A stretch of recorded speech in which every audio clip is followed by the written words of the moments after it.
What is going on, everybody? Welcome to DSM pregame live while we preview the Phillies Braves game one of a two-game set matchup. I am your host, Dylan Davis. You can find me on Twitter at DylanJD98. And, of course, my co-host to my left, George Ryder. Check him out on Twitter at _George Ryder. Guys, you know the drill. If you're new to the channel, head on over to at DSM_media on Twitter. Click the link tree in our bio. It'll take you to our Facebook, YouTube, Twitch channels. If you want to be involved in today's pregame show, head on over to our Facebook or YouTube channels as Adam is here. This is where we can pull your comments up on the screen. You can ask us questions about tonight's matchup, the trade deadline, and all that good stuff. George, big day today for the Phillies heading forward. Started off extremely slow. People were wondering if Dombrowski was awake. No one has patience in this city, if you didn't know. The Phillies ended up making 3 deals today. So before we get into any Braves-Phillies preview, we're going to go over these deals one by one, give them a grade. Guys, you give us your grades for each trade and your trade deadline day as a whole for Dave Dombrowski and the Phillies. But he starts off with, I don't want to call this a shocker, but this one took me back for a second. So they go out and he addresses the center field position by bringing in Brandon Marsh from the Angels. Like the addition, like the move. Yes. What was weird is 5 days ago, Dombrowski is on record saying he is not trading X, Y, and Z, and it was the Phillies' top 4 prospects. Well, what's he do? He goes out and trades 2 of them, which I'm personally okay with, but it was weird to see the first move be straight up for Logan O'Hoppe for Brandon Marsh. Then probably 45 seconds later, like you just refresh Twitter after the Marsh move, bang, deal number 2 comes in. Something I wasn't expecting. I don't think a lot of people were expecting. There was no real rumors on it, but David Robertson, he comes back. Phillies, David Robertson reunite, and he trades him away. They add him for Ben Brown, another name he said he wasn't going to move on from a couple days ago. And then they wrap up trade deadline day with 6 minutes to spare, and he goes out and adds Noah Syndergaard. Kata, as always, being Kata. What's going on, Scotty? How are you? But yeah, man, they add a starting pitcher to this rotation, which they desperately needed. Probably the biggest hole heading into today. And they move on from Mickey Moniak. His time here in Philly's up. So let's start with the Marsh deal. What are your thoughts on the addition, and what would you grade this move? I think it's a great addition. I think you upgraded your center field position, which is something you wanted to do, right? Look, I mean, O'Hoppe, I know we like O'Hoppe. He is a great prospect, but in the long run, you do have Brandon Marsh until 2028, which is very big. I mean, that's big in team control, and I get his OPS is very low, but he was a top 100 prospect, and that's what we're dealing with.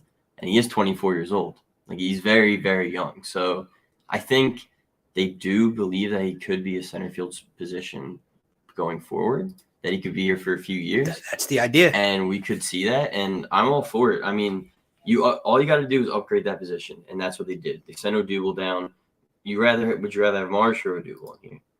Well, that's something I didn't even bring up, is not only with the first 2 trades, not only were they additions, but they were also addition by subtraction, as they DFA Odubel and Familia. Both. So that alone, I think, would have gotten a couple smiles out of Phillies fans today. 100%. If they made no moves at all but DFA'd those 2 guys, I think everybody would have been slightly happy. But then the pessimism would have come back around. As always. What would you grade it if you had to put a letter on it? I'm giving it a B-. I think O'Hoppe straight up. It's just weird that he comes out and says that they're untouchable. And then you see these starting pitchers that are like of higher up class going for packages that I feel like most people feel like we could have beat. So going out there and just trading O'Hoppe straight up for Brandon Marsh seems kind of odd. But I think a B- is an appropriate grade. We upgraded our center field position, which we needed to do. And Logan O'Hoppe, I'm sorry. The timeline doesn't fit. It just doesn't, and it's okay. Again, he might pan out, he might not, but that's what you have to do is trade prospects. And what is Dombrowski here for? What did he come here for? What is his image? Right. He trades prospects and he goes in. Right. So here's the interesting thing about this trade, right?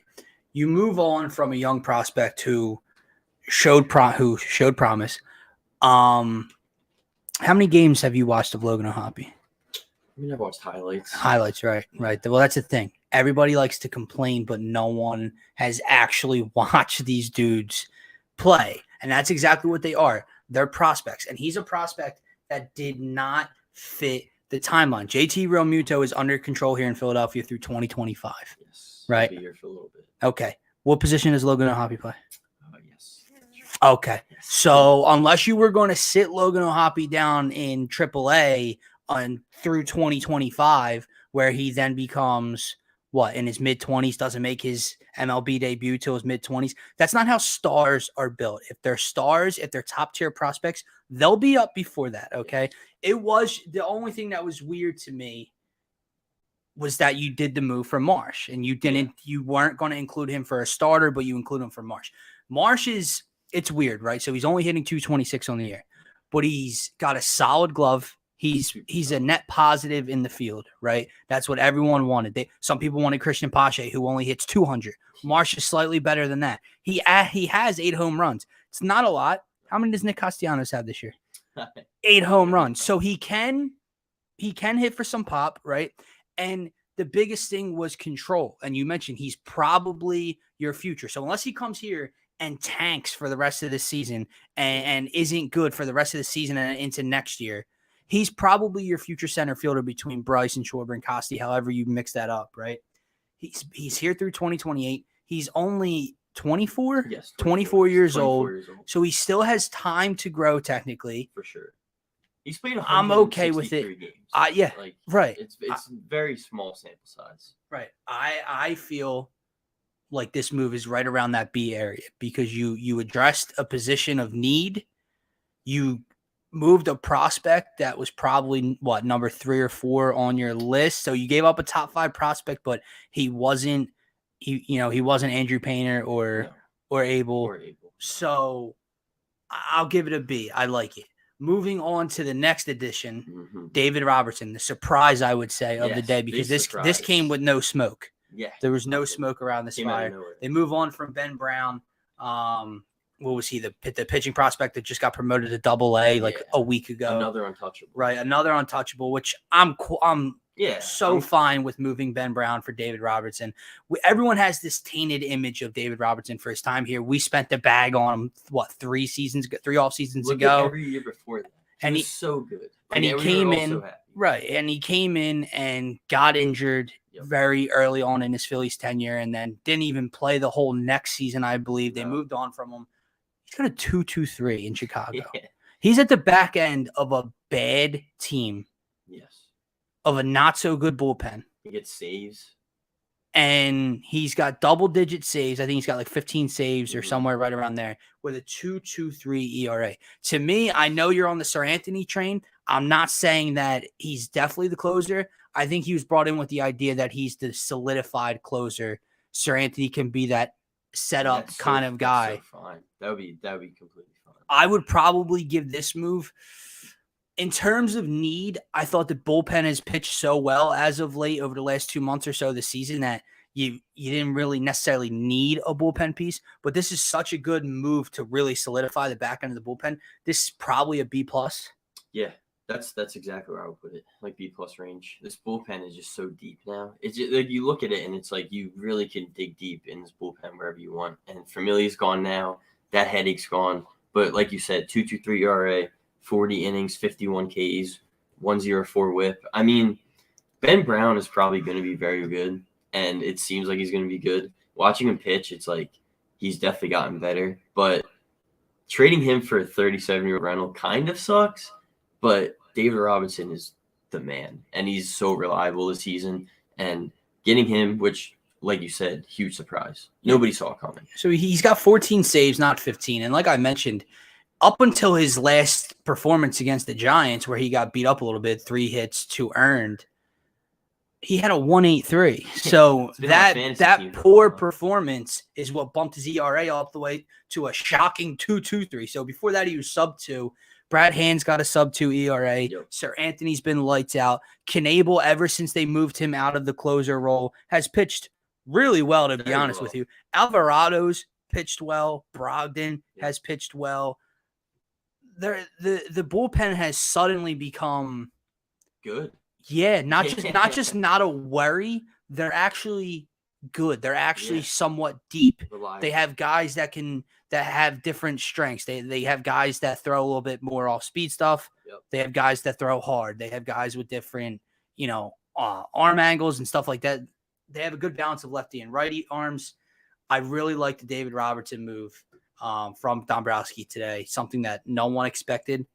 But overall, something that they could have used. The depth is obviously, huge. And it was thought of as a need for a while.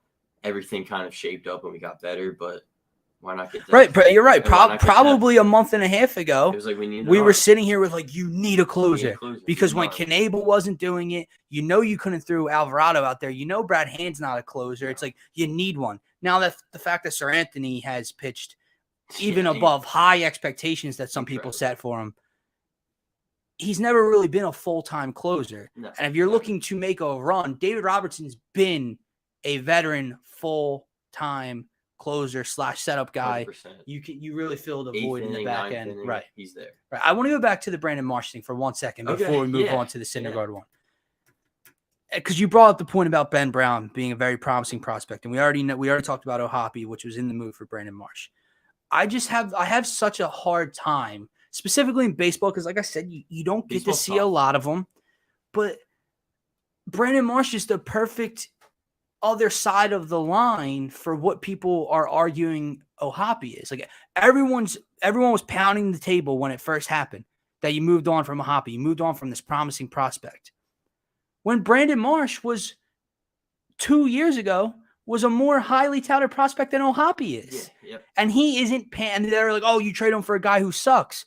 Well, time out. 2 years ago, the same people that are saying O'Hoppe is promising said that Marsh is even more promising. Yeah, you don't know. That's the point about prospects.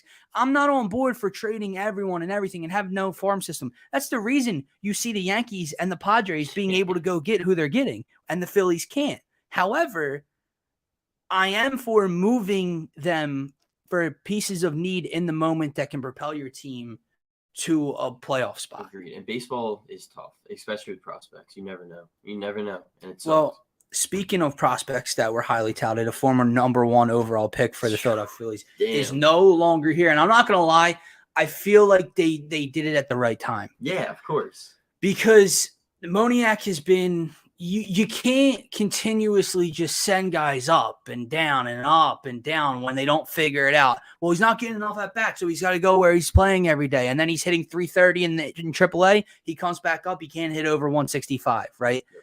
It's been a problem with many, many Phillies players over the years, and they've held on to him for far too long. You cut ties with him now. We were all expecting this. We were begging for Moniak to come back healthy when we had center field issues earlier in the year. Oh, yeah. He came back, and what did he do, dude? He couldn't touch the ball. He went 0 for 35 his first 35 plate appearances. Yep. So they sent him back down, and you move him for, again, a position of need. Now, this is going to be an interesting conversation because I was with you when the trade happened for Syndergaard, and I'm not saying it should overwhelm anybody. I'm not saying that anybody should be like, this move puts the Phillies over the top. Realistically, he's your fourth or fifth star at the moment. But it was definitely a hole they needed filled. He's got a sub-4. He's got a 3.83 ERA on a bad Angels team this year. I know he's not what he was in New York when he pitched for the Mets, but I think this was a very solid move. You were very underwhelmed with this one. Yeah. But my question to you is why? Like, I was trying to ask you before. I'm like, let's save it for the show. Why are you so underwhelmed? Though I get it. You wanted Frankie Montas or Carlos Rodon, who didn't even get moved. I get all that. Yeah. But like, when you look at the guys of Syndergaard's level, when you look at the Jose Quintana, when you look at the Tyler Mahle, right? I'm not saying I prefer Syndergaard over a Mahle. I'm not saying I prefer him over Quintana. I don't know, but he's technically pitched better than they have this year. Yeah. So, but that's my point. So unless you were like, those aren't who I'm looking at. That's not who I'm looking at. But you wanted guys we were never realistically going to get. Realistically, you could have gotten Pablo Lopez or Rodon if you wanted to. How? By trading prospects. Which ones? It would have happened. Which ones? You could have traded anybody in the top 5. Like you which But my point is, if you trade for You Rodon, who I wanted badly, you put Abel in a package right away, it's intriguing. Okay, right away. Time out. Now, I'm all for trading prospects to get better. I know. And Carlos Rodon, arguably after Luis Castillo, would have been the second or third best pitcher to go at the deadline. He's walking at the end of the year. So you're going to trade Mick Abel for 2 months of Carlos Rodon. It moves the needle much, much more than Noah Syndergaard. Much. Duh. Yeah, much. But he's gone. Syndergaard's gone too, but you gave up Mickey Moniak. Rodon's gone. The price is amazing. The price is amazing. But that's my point. I get what you're saying, and I would have loved to have him here. Yeah, no, I know. I'm not giving up my number 1 or number 2 overall prospect for a 2-year rental. Yeah, I'm not giving up Painter. I might give up Abel. He's your second prospect. I get that, but Painter's probably better than Abel. Right. Yeah. But you would still give up your second best prospect after trading your third and fourth already today for a 2-month rental. Yeah, but that third and fourth don't move. That doesn't move me much. If the David Robertson. I'm with you on that. David Robertson, Ben Brown. Yeah, that kind of moves me. I think that kind of the 37-year-old rental that kind of sucks. Moving that kind of sucks. But Logan O'Hoppe, that's okay. Yes, I'd probably trade Nick Abel, and that's I don't think that's crazy to say. I just think I think it is slightly. I think Noah Syndergaard just kind of you're still going to see Falter and Nelson. Yes, you're not. You're going to see them maybe every 15 games, if not further away. Maybe. Here and I can live with that. If I need to watch a bullpen game 1 out of every 18 games with not a lot of the way to go to the rest of the season, that's true. It doesn't matter. Listen, we're on the same page. No, I know. I would have loved Carlos Rodon. I would have loved I would have loved Pablo Lopez. I'm not giving up a top 2 prospect for a 2-month rental. And I'm a guy that says you should trade your prospects to get better. I agree. I'm not a guy that says develop the farm system. If you forget this, forget that. I'm all for moving high-level prospects for high-level talent, not for 2 months of it. That's fine. And I just think Noah Syndergaard he's not the same. I mean, he gets balls barreled, doesn't strike guys out. He scares me. Right. He scares me. And it's not – I get that it moves you a little bit. You needed a starter. And I'm I think this deadline was fine. I was completely cool with it. I'm fine with Noah Syndergaard. I just think – I know this is a stretch, but you could have beat the Montez package. You probably could have – you could have built up a package. I don't know if you can. Lopez. I don't know if you can because here's the only clapback. The same thing happened with O'Hoppe. Why do you think O'Hoppe only went for Brandon Marsh? Most likely – because the league doesn't view our high top 5, top 6 prospects around the league the way our fan base does or our organization does. That's fair. So he being your third or fourth prospect might not even crack the Yankees top 7. That's top fair. 8. That's fair. But there are guys on this prospect list that you probably can easily package to get Montez. Gillo Ortiz is there. Mick Abel is there. Griff McGarry is there. There are guys there that you could have got Frankie Montez. I know not a lot of people love him. Is he under control next year? He is. He's under control next year, and I think he has an option the year after that. So listen, let's wrap up this deadline talk with grading the day as a whole. But the last thing I'll say is I'm 100% with you. I'm with moving prospects. I'm with for high-level MLB talent. I like proven versus hope and unproven. When you go out and you sign Kyle Schwarber and Nick Castellanos, you pay JT Realmuto, Bryce Harper's in his prime. You're trying to win now, clearly, even if the pieces of the puzzle aren't all there yet. I'm not moving a top 2 prospect for a 2-month rental. That's good. I think that's good. And it wouldn't even have just taken him. It's not like it was like a Marsh deal where it's 1 for 1. It would have taken him, something else. It probably would have been like a 3+ player package somewhere, 3-4 prospects going with one of those top 2 going. That's fair. I think I would have rather had Pablo Lopez. It's okay. It's fine. Oh man. So what do you give this trade deadline for Dombrowski and the Phillies? Because they did fill basically every hole they had, whether that's with high level talent or just serviceable pieces. You got to remember, Gene's coming back Thursday. Mm-hmm. Bryce had the pins out. Hopefully by the end of August, he's back. I forgot to bring this up when it comes to Marsh. Yes. They've already said, Rob Thompson's already said he's your center fielder. Love it. So he's already your center fielder. So they made that move with the intent of him being the starter there, not a platoon anymore, most likely. So what do you give this whole day? Overall, a B. I think it was a solid deadline. You filled every single one of your needs, like you said. You got a starter, you got a center fielder, you got a bullpen guy. Like I said, I wish we pushed for a bigger arm, but it's fine. I think Syndergaard's fine.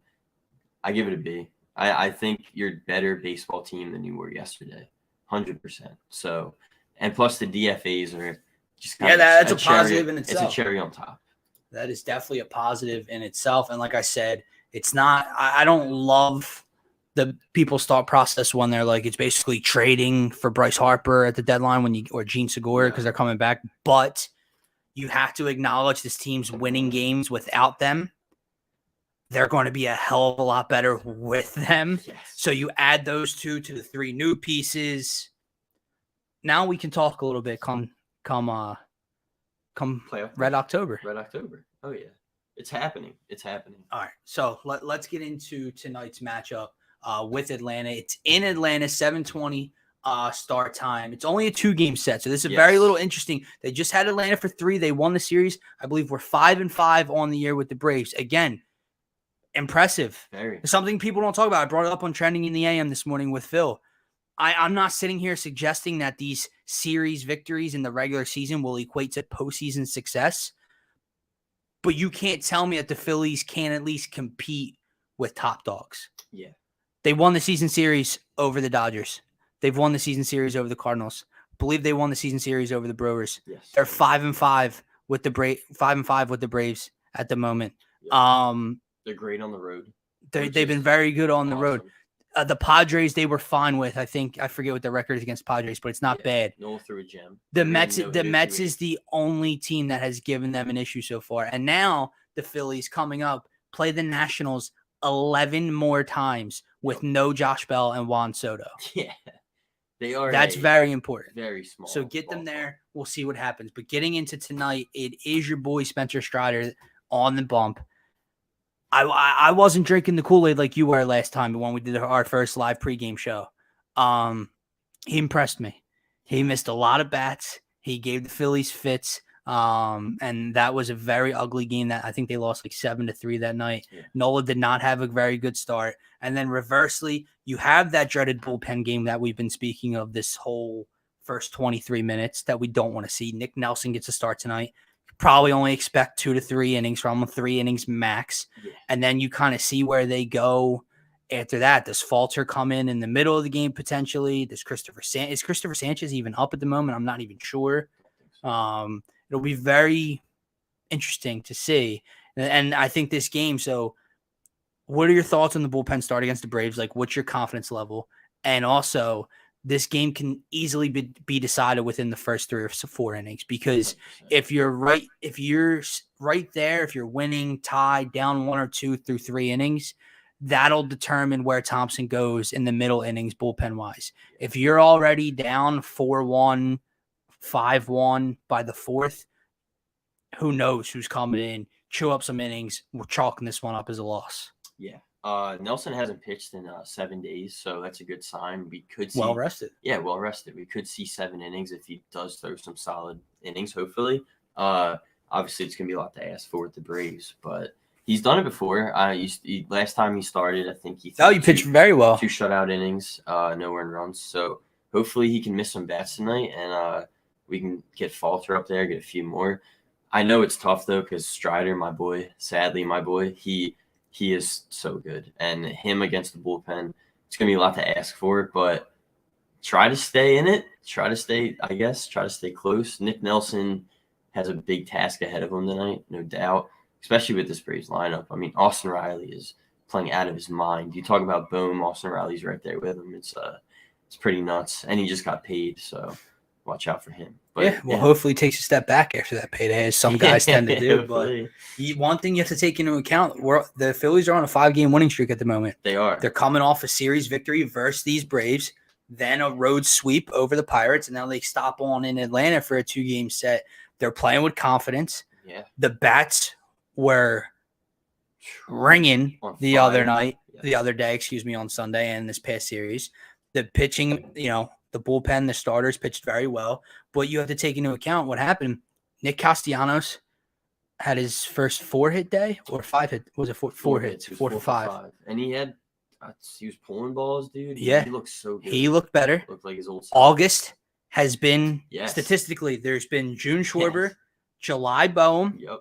August, statistically, has been Nick Castellanos' hottest, best month throughout his career. By a lot. Yes. I know that was July 31st, but it's a good sign heading into August. JT Real Muto stayed hot. Alec Boehm stayed on fire. Schwarber hit another moonshot. Stott had 2-hit day.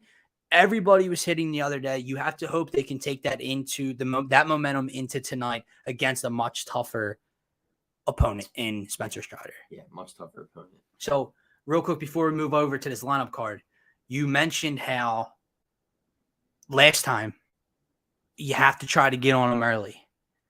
Do you have the same mindset, or what did you see last time to make you kind of step back and say, this is how you have to attack them? What do you do? Yeah, it's 100% the same mindset because you saw him. He went deep into that game, and he was just throwing with such efficiency the entire time. So hopefully take advantage of seeing him before, which you didn't see him too long ago.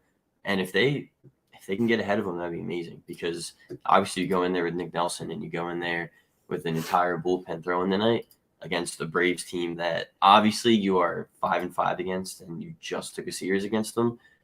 But it's a tougher task tonight. You don't have a solidified starter. You have your entire pen going, and it's not like you have to go from Nick Nelson to Falter.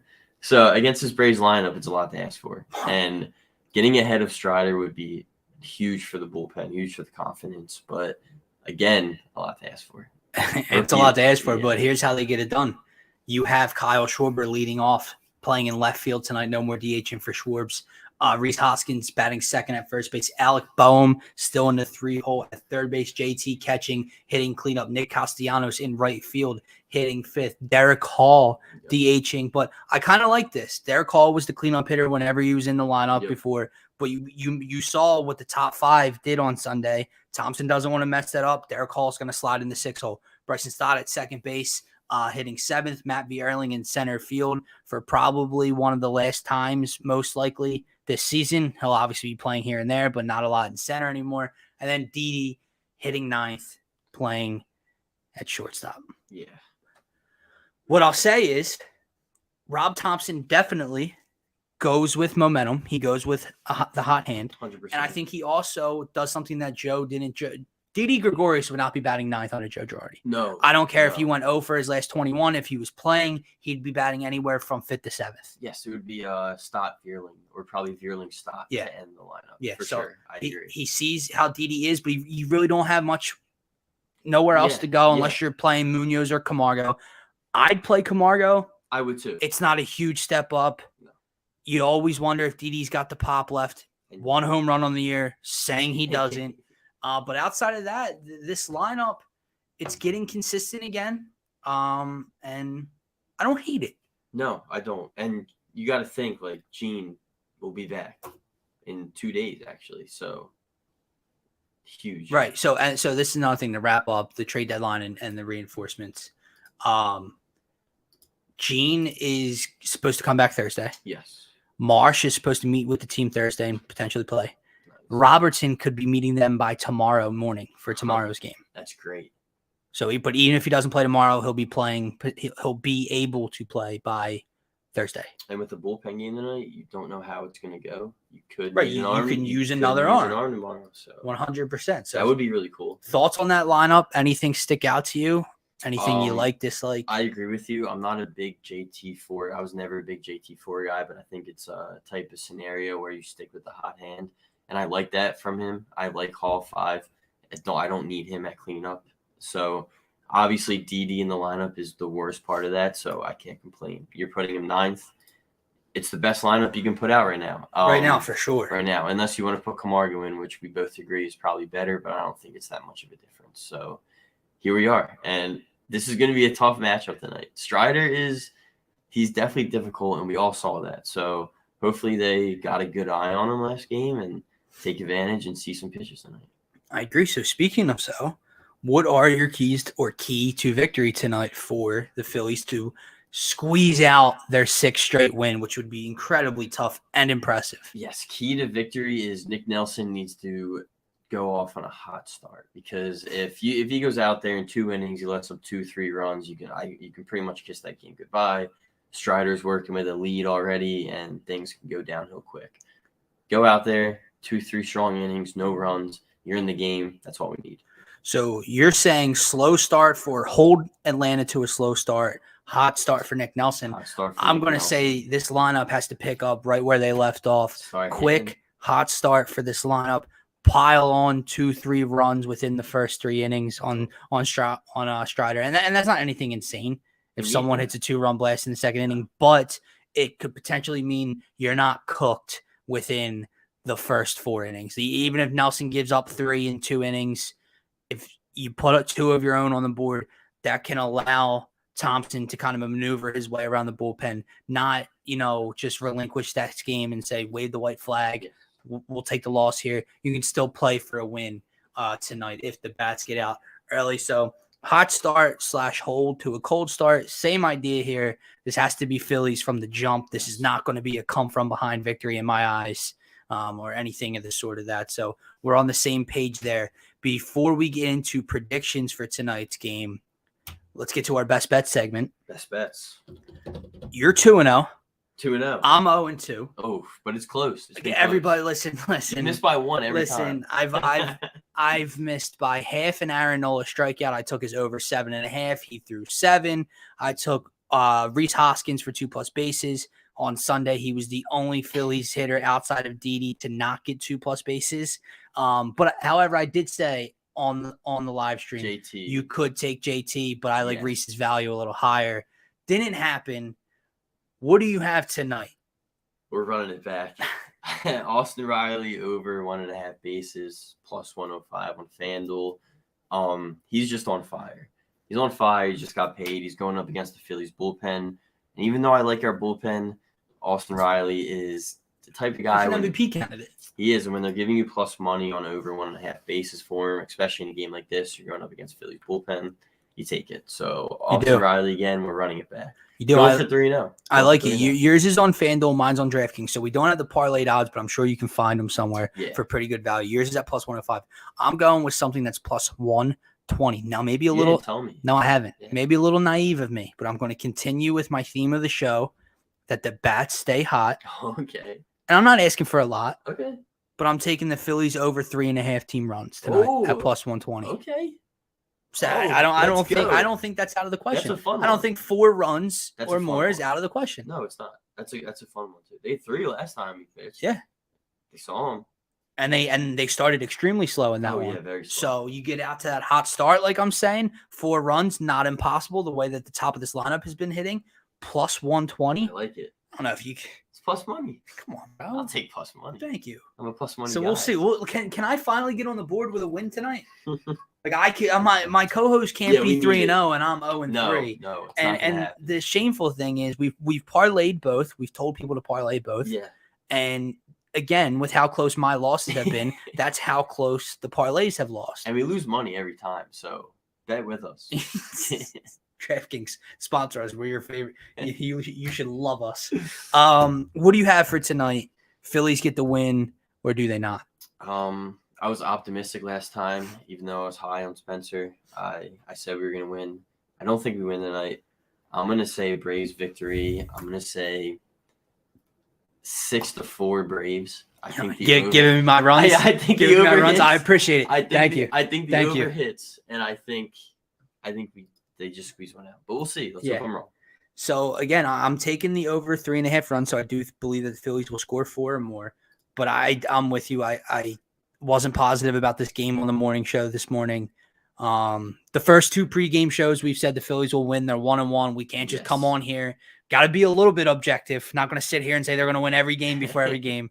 I think they lose tonight, especially when you have the Wheeler-Morton matchup tomorrow night of the 2-game set. You have your ace. The Phillies have hit Charlie Morton incredibly well this year and in the past. Yep. You just hope to split this little 2-game set and stay 500 with the Braves this year. I'm going to say the Phillies lose. I'll say I do think that Atlanta hits well tonight. I want to say the Phillies lose around 7-4, 8-4, that kind of Okay. range. I don't think the Phillies go way over the 3.5. Okay. I think But I think they can score more than 3 squeeze. runs. But yeah, not overly, not confident tonight. But the reinforcements are coming. This lineup is going to look different Yes. come Thursday. The defense is going to be better come Thursday. You have a legitimate setup or closer, whatever you want to do there, come Wednesday or Thursday. It's an exciting time. And Bryce, brother, we miss hit you. that rehab hard. We miss you. Because if you can come back to us within 3.5 weeks, we will be so damn grateful. We need you back. We need a September run. We need Red October back in Philly. Even if it's for a short time, I need a taste of it. I'm like an addict. A little. I need a taste of it. It's been so long. Way too long. Guys, that is going to wrap up this DSM pregame live Phillies Braves preview. You guys know the drill. Head on over to @DSM_media. Hit that follow button on our Twitter account. We're always streaming live here on our Twitter, Twitch, YouTube, and Facebook channels. We're on every social media platform. Everything. Check us out on Instagram, TikTok. We're on Spotify. We're on Apple Podcasts. So if you want to listen to the audio version, it's over there as well. Have a great night. Enjoy the game. Try to win a little bit of money and hope that the Phils sneak away with a W and that George and I are wrong on this one. See you guys later. Ring the bell.